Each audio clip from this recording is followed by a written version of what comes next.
Hamtech, welcome. Installing the Asus dual RX5700XT graphics card. You can get these for quite a good price these days, and they do work well. Here's all the ports that are on the back, just here, and we're using this one at the moment. You do have to connect both the pin connectors. You've got the 6-pin and the 8-pin connector side by side, and I did have to buy an adapter. So you can buy adapter cables.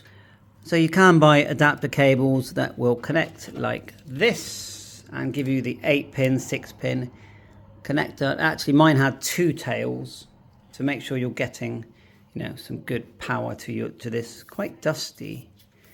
So I did actually hoover this out, believe it or not. Anyway, putting it in, yes, it does fit, no problem. It feels like it's not gonna, but it does. You take off the screws here, and then of the old one, because you do need the screws to affix it, because it needs help staying in place.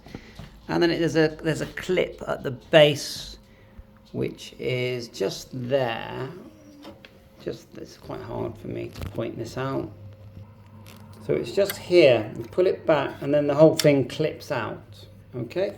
Once it's in and powered, and you'll know when it's powered, you'll get these 2 white lights light up. They'll be red if it's not powered properly.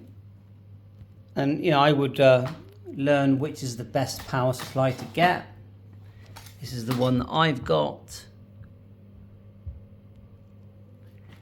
Okay, and then it did then connect, and I have a DVI input just there, DVI-D in, and it worked fine. Then I downloaded or went to this link. I'll put the link in the description,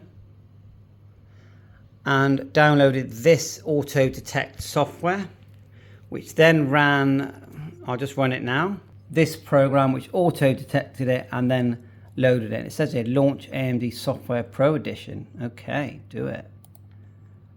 So it's all working fine now. We've got this quick setup. Okay, I'm just going to follow that through. I don't really know. I'm not a gamer. This is for my son. Start gaming. Just going to click everything. So the main thing is it all seems to be working now. Hopefully that will help you. It is really, there's nothing to worry about. You get the device. This is what I did. I'm not saying it's the way to do it. You get the device. I got mine secondhand for £160. It's quite a beast. Has a few fans in there. So they're not spinning at the moment. So I'll just check that they're not nothing's jammed. Jamming the fans. And once it's in, software update, and away we go. So this is me learning, not teaching. This is what I did. Bye for now.